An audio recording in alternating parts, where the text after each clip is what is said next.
हाँ तो बच्चों क्या हाल है आपके? चलिए अच्छी बात है।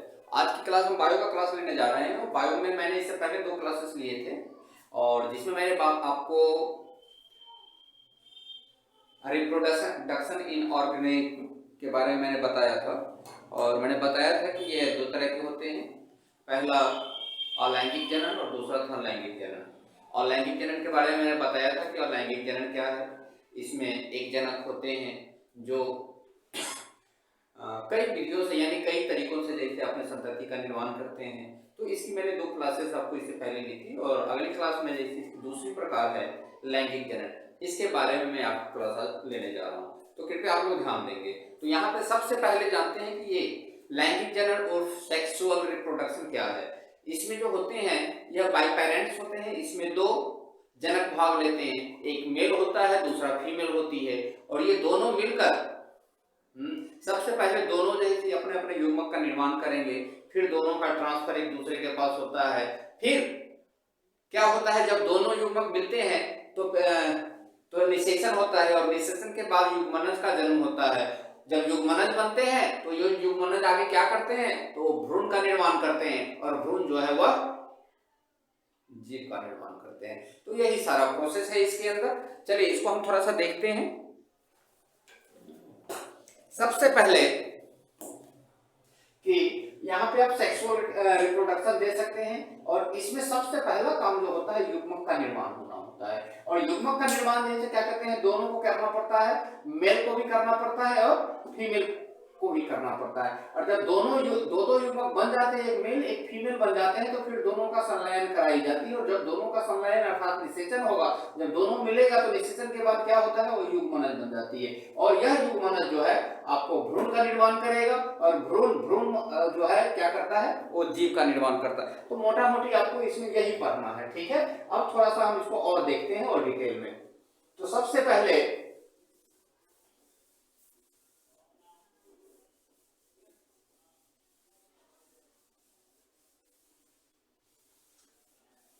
सेक्सुअल रिप्रोडक्शन, इसमें द स्टेजेस ऑफ लाइफ पढ़ी जाती है। सबसे पहले इसके स्टेजेस क्या होते हैं। सेक्सुअल रिप्रोडक्शन के लिए जीवन की कुछ अवस्थाएं होती है, वो पहले कुछ अवस्थाओं से गुजरना पड़ता है। सबसे पहले इसमें आ जाते हैं तो stages of life, stages of life, ठीक है। जीवन की अवस्था को देखना पड़ेगा। तो इसमें 3 तरह की अवस्थाएं होती है। पहला होता है किशोरावस्था, कायिक अवस्था भी कह सकते हैं अगर हम यहाँ पे देखें पौधों की बात करेंगे तो। दूसरा है प्रजनन अवस्था और तीसरा है आपका जीर्ण अवस्था। तो सबसे पहले हम किशोरावस्था यानी कायिक अवस्था को देखते हैं। तो ये कायिक, पहले पौधों की चर्चा कर रहे थे, तो हम कैसे समझेंगे कि ये कायिक अवस्था है। तो जब कायिक अवस्था आखिर होता क्या है, तो जनन अवस्था से पहले, प्रजनन अवस्था से पहले जो है उसके जन्म से लेकर और प्रजनन अवस्था के पूर्व तक की जो अवस्था होती है वो कायिक अवस्था कहलाती है। इसी तरह जीवों में भी हम कह सकते हैं कि जब वो प्रजनन अवस्था से पहले जो उसकी उम्र होती है वह किशोरावस्था कहलाती है। इस अवस्था में क्या होती है, यह इस अवस्था के लिए यहाँ पे शरीर जो है ना खुद को तैयार करती है। अब जैसे कि चलिए आप सपोज दैट आपकी जन्म होती है। अब जन्म होने के बाद क्या हो जाता है, तो जन्म हो जाता है तो क्या आप तुरंत बच्चे पैदा कर सकते हैं, तुरंत आप संतति की जन्म क्या कहते हैं 1 साल 2 साल 3 साल के बाद आप संतति की उत्पत्ति कर सकते हैं? बिल्कुल नहीं कर सकते। तो उससे पहले सबसे पहले होता है कि ये जो किशोरावस्था होती है, जन्म के बाद जो विकास की अवस्था होती है, उसमें हमारे शरीर का विकास होता है, हम बड़े होते हैं, हमारी हर चीज बड़ी होती है हमारी के। लेकिन इस अवस्था से पहले हम कैसे समझेंगे कि हम प्रजनन अवस्था के करीब आ गए हैं। तो इसके लिए क्या होती है कि उस अवस्था के आते आते तक, आने से पहले तक ये जो कुछ लक्षण जीवों में नजर आ जाती है। अब कुछ लक्षण क्या है जीवों में ही, क्या हर ये पेड़ पौधों में भी आ जाती हैं। तो लक्षण क्या आ जाते हैं, तो चलिए हम मनुष्य की बात करते हैं। तो मनुष्य में क्या क्या लक्षण आ जाती हैं, तो मैं नर की बात कर लेता हूं। तो नर में देखेंगे कि वो सबसे पहली बात की उसकी जो आवाजें है वह मोटी हो जाती है, अचानक से वो बदल जाती है, उसकी आवाजें मोटी हो जाएगी। तो पहला तो ये लक्षण आ गए। अगला आदमी सोचेगा कि अरे मेरी आवाज तो इससे अच्छा कितनी सुरीली थी, कितनी मीठी थी, आज मेरा आवाज एकदम इतना भारी कैसे हो गया, जैसे कि गब्बर सिंह का आवाज हो गई हो। दूसरे लक्षण क्या आ जाते हैं, दूसरा लक्षण होता है कि उसकी जो मूछें उगाती है। तीसरी उसके दाढ़ी भी निकल आते हैं। चौथे तो इस तरह हम देखेंगे कि उसमें और भी कई सारे लक्षण आ जाते हैं, उसके अंदर शुक्राणु बनना शुरू हो जाता है, ठीक है। तो ये मादा में भी कुछ ऐसे ही होते हैं, उसके जो ब्रेस्ट के आकार होते हैं वो बढ़ने लगते हैं, मेंस्ट्रुअल साइकिल जो होती है वो स्टार्ट हो जाती है। तो इस तरह हम देखते हैं ना कि यहाँ पे ये सारे जो लक्षण, ये सारे जो चेंजिंग आ जाते हैं, तो हम समझ जाते हैं कि यह अब जनन अवस्था में प्रवेश करने वाला है। इसके बाद अब इसमें तो मैंने देख लिया पौधे में हम कैसे समझेंगे कि यह जैसे क्या कहते हैं ये प्रजनन अवस्था के लिए तैयार है। तो जब उसमें जैसे फूल देने लगे किसी फल के लिए, यानी जैसे फल से पहले की जो अवस्था क्या होगी, या तो फूल देगा, तो फूल वाली जो अवस्था होती है उसको देखकर हम समझ जाते हैं कि यह अब प्रजनन अवस्था में आ चुकी है या आने वाली है, ठीक है। अब यह प्रजनन कर सकती है, यह शरीर या यह पौधा या ये जो है ना प्रजनन अवस्था के लिए बिल्कुल तैयार है। अब यहाँ पे देखते हैं, अब ये प्रजनन अवस्था को देखते हैं। तो सबसे पहले ये प्रजनन अवस्था को दो भागों में बांटा गया है। प्रजनन अवस्था, अब ये प्रजनन अवस्था को क्या किया गया है, क्योंकि हमने यहाँ पे देखा है कि किशोरावस्था जीवों में भी है, पेड़ पौधों में भी है, तो यहाँ भी तो जीव पेड़ पौधे दोनों आ जाएंगे। तो पहला तो जाएगा पौधों में, पेड़ पौधों में दे सकते हैं, और दूसरा हम यहाँ पे ले लेते हैं जीव में। तो पौधों में हम जाएंगे तो पौधों में क्या होती है, तो पौधों में दो तरह की प्रजनन अवस्था होती है, एक होती है मोनोकार्पिक और दूसरा होता है पॉलीकार्पिक। अब ये मोनोकार्पिक क्या है, monocarpic one time fertilization in life. Monocarpic उस पौधे को कहते हैं, उस पेड़ पौधे को कहते हैं जो अपने जीवन काल में केवल एक बार जनन करती है, केवल एक बार फूल या फल देती है, उसके बाद उसकी वो खत्म हो जाती है। अब जैसे ऐसे क्या आ जाएगा, तो पहले हम यहां पे लिखते हैं कि वह वनस्पति, वह जो अपने जीवन काल में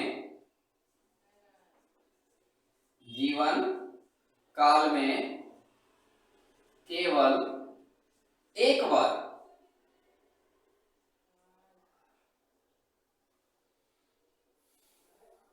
जनन करता है,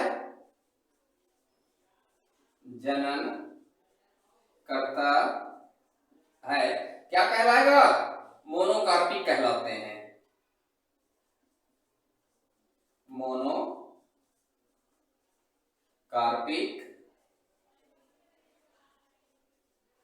कहलाते हैं।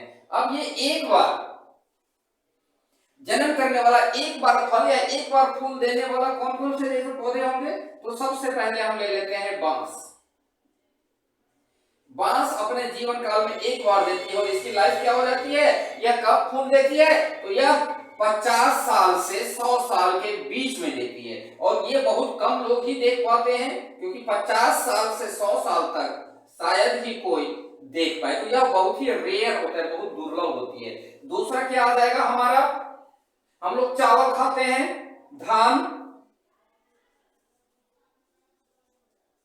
आ जाएंगे, गेहूं आ जाएंगे। तो ऐसे अगर हम खोजेंगे तो बहुत सारे आ जाते हैं, गेहूं, ठीक है। तो यह अपने जीवन काल में एक ही बार देती। हम केला को भी ले सकते हैं, केला भी जो है ना कि अपने जीवन काल में एक ही बार जैसे फल देती है। तो इस तरह हम देखते हैं कि ये सारे जो वनस्पतियां हैं, ये सारे जो पेड़ हैं, ये सारे जो पौधे हैं, वो सब क्या कहलाएगा, मोनोकार्पिक कहलाएंगे। अब हम आ जाते हैं पॉलीकार्पिक। अब पॉलीकार्पिक क्या होती है, वह वनस्पति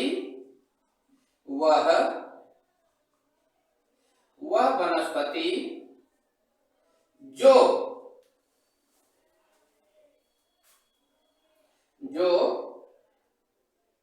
किसी खास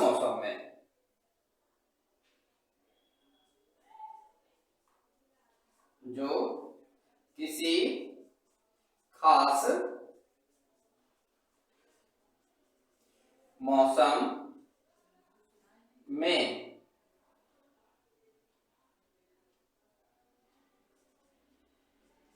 बार बार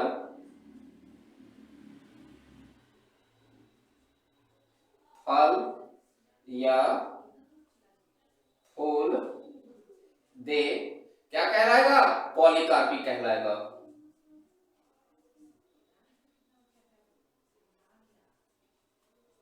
पॉलीकार्पिक कहलाता है, कहलाता है। और बताएंगे ऐसे कौन कौन से जैसे क्या कहते हैं पेड़ पौधे आपके पास है, तो इसमें तो बहुत सारे मिल जाएंगे आपको।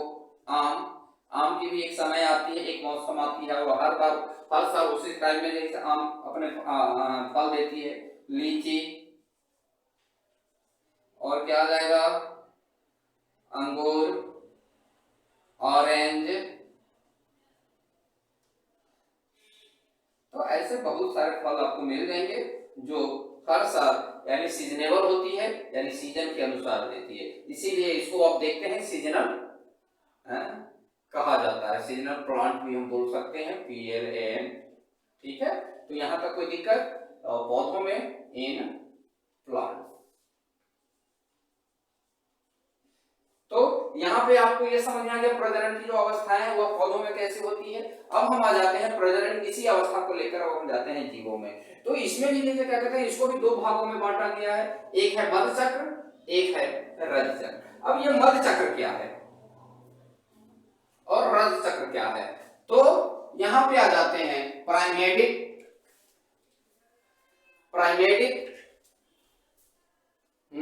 प्राइमेटिक्स मतलब क्या हो जाएंगे, ये हो जाते हैं स्तनधारी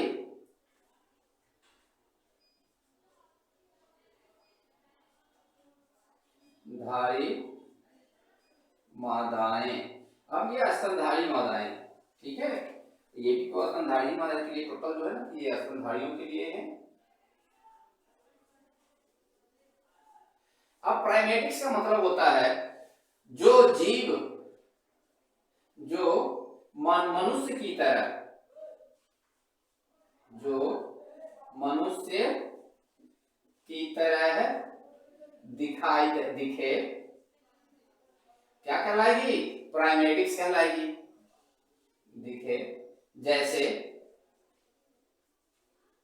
क्या आ जाएगा, कपी जिसके मुंह काले होते हैं, बंदर, और एक खुद जो है मानव।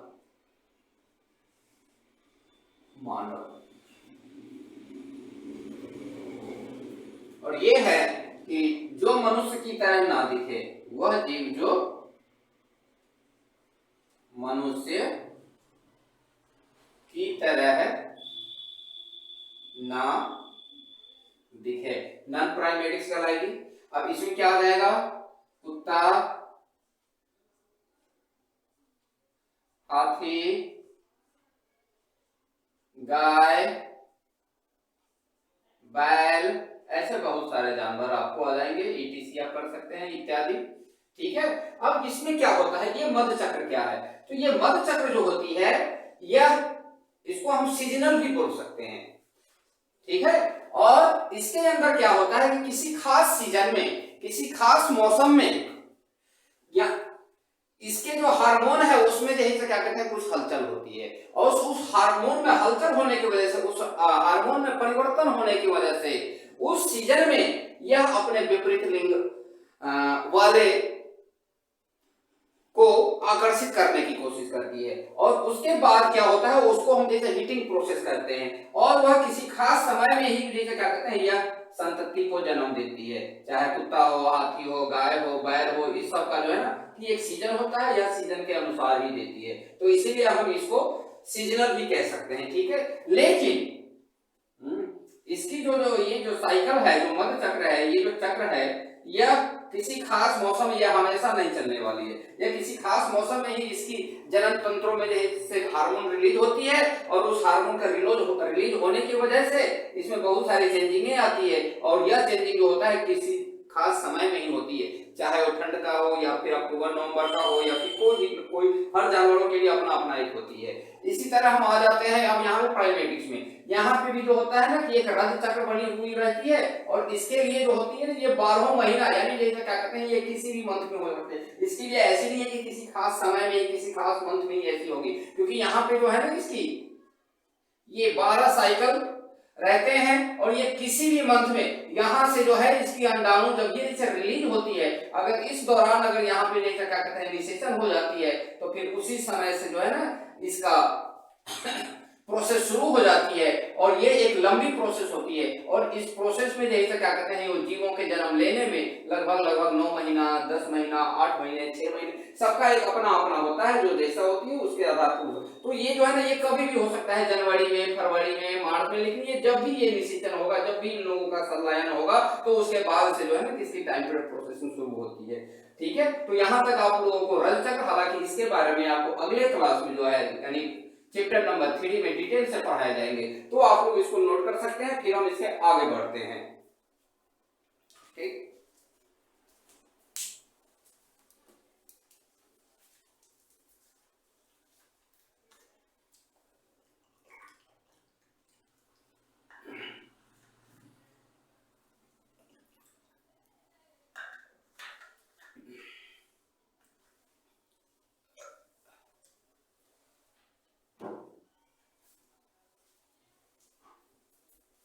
हाँ जी, तो ये समझ में आ गई।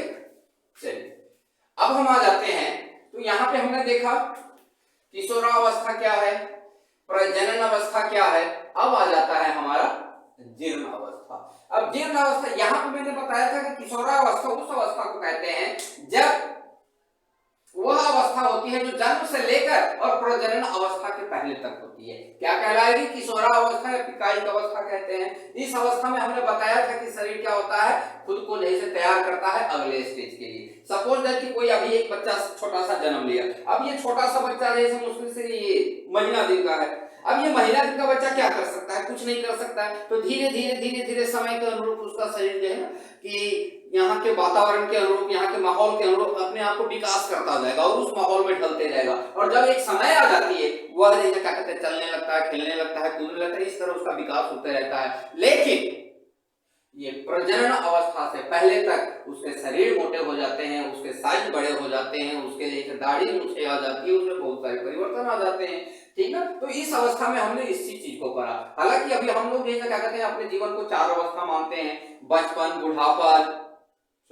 बचपन, जवानी और बुढ़ापा। यहाँ भी जैसे 3 तरह का है, तो एक किशोरावस्था में लोग कुछ लोग बीच में घुसा देते तो 4 मान लेते हैं, लेकिन इसने बचपन और किशोरावस्था को मिलाकर एक ही अवस्था बनाया है, किशोरावस्था। इसके बाद ये प्रजनन अवस्था या जनन अवस्था कह सकते हैं, जो उसके बाद होती है। इसके लिए आप देखेंगे मनुष्यों में जैसे इस अवस्था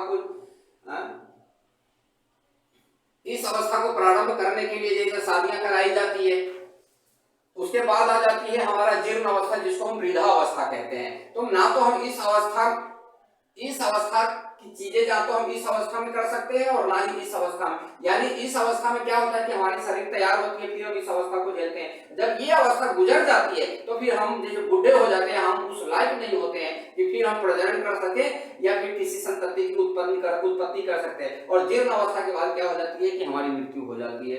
ठीक है, तो यहाँ तक आप लोगों को मुझे लगता है कि अच्छी तरह से समझ में आ गई होगी। चलिए, और ये प्रजनन अवस्था में 2 पौधों में अलग होती है, जीवों में अलग होती है। अब हम इसके बाद चलते हैं इवेंट ऑफ रिप्रोडक्शन, यानी जनन की अवस्थाएं। अब ये जनन की क्या क्या अवस्था हो सकती है? तो जनन के 3 अवस्था होती है। पहला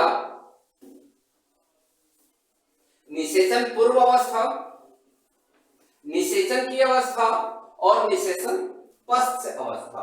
अब ये निषेचन पूर्व अवस्था में क्या होता है, चलिए उसको हम देखते हैं।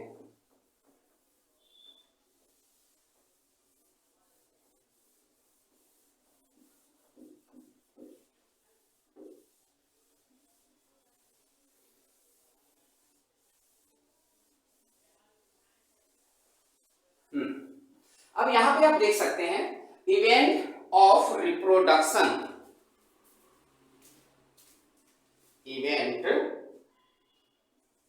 Of REPRO reproduction. ठीक है, अब यहां पे देखेंगे कि निषेचन पूर्व अवस्था आ जाती है, प्री फर्टिलाइजेशन बोलते हैं, निषेचन, फर्टिलाइजेशन और निषेचन पश्चात अवस्था यानी पोस्ट फर्टिलाइजेशन। अब ये निषेचन पूर्व अवस्था के भी 2 पार्ट्स होते हैं। पहला हो जाएगा जैसे क्या कहते हैं युग्मक का बनना, यानी गैमेटोजेनेसिस का जो है निर्माण हो जाएगा, फॉर्मेशन ऑफ युग्मक या फॉर्मेशन ऑफ गैमेटोजेनेसिस, और दूसरा हो जाती है इसका ट्रांसफर। ठीक ना। अब इसके जगह आप देखेंगे कि निषेचन पूर्व अवस्था दो भागों में बांटा गया है। एक हो जाता है पहले तो युग्मक का जैसे बनना होगा, युग्मक जनन हो जाता है, और दूसरा हो जाएगा युग्मक हस्तांतरण। तो पहले तो युग्मक बनेगी, और युग्मक कैसे बनेगी? युग्मक जब नर या मनुष्य के जनन कोशिका का विभाजन होता है तब जाकर युग्मक बनते हैं, और इस प्रोसेस को जो युग्मक बनता है इस प्रोसेस को क्या बोलेंगे हम? युग्मक जनन बोलते हैं, गैमेटोजेनेसिस कहते हैं। और गैमेटोजेनेसिस जो मेल है वह अपने मेल युग्मक का निर्माण करेगा, जो फीमेल है फीमेल युग्मक का निर्माण करेगा। और जब ये दोनों युग्मक बन जाते हैं तो फिर ये दोनों युग्मकों का हस्तांतरण किया जाएगा, जिसको हम बोलते हैं युग्मक हस्तांतरण। और जब ये युग्मकों का हस्तांतरण होता है, जब मेल युग्मक को फीमेल युग्मक के साथ और फीमेल युग्मक को मेल युग्मक के साथ हस्तांतरण किया जाएगा, और तब कहीं न कहीं किसी एक स्थान पर दोनों का संलयन हो जाएगा, दोनों का निषेचन हो जाती है, तब जाकर किस चीज का निर्माण होता है? युग्मनज का निर्माण होता है। और जब युग्मनज का निर्माण होगा तो फिर क्या होगी? भ्रूण का निर्माण होता है। युग्मनज क्या करेगा? भ्रूण बनाएगा, और भ्रूण जो है जीव को बनाता है। तो यही हमने देखा यहाँ पे निषेचन पूर्व अवस्था को क्या किया गया है? दो भागों में बांटा गया है। पहला तो युग्मक बनाने का काम किया गया है, युग्मक निर्माण, युग्मक या निर्माण करेगा। और दूसरा क्या होगा? जब युग्मक बन जाती है, और ये युग्मक निर्माण किसमें भी बनेगा? मेल में भी बनेगा, एम में भी बनेगा, और एक में बनेगा। और जब ये बन जाती है तो ये मेल का भी युग्मक और फीमेल का भी युग्मक यहाँ पे हस्तांतरण हो जाएगा। ठीक है। और जब दोनों का हस्तांतरण हो जाएगा, मेल का फीमेल के जगह पर और फीमेल का मेल के जगह पर, जब दोनों जहां पे एक साथ मिलेंगे तो वहां पे क्या हो जाएगी? फर्टिलाइजेशन हो जाएगा। और जब फर्टिलाइजेशन होगा, जब दोनों का निषेचन होगा, तो फिर जाकर यहां से युग्मनज बनेंगे। और जब युग्मनज बन जाएगा तो ये जो है ना निषेचन के पश्च से, यानी निषेचन जब मिलन हो जाती है इसके पश्च क्या हो जाती है? युग्मनज का निर्माण होता है। जब युग्मनज का निर्माण हो जाती है तो फिर क्या होगा?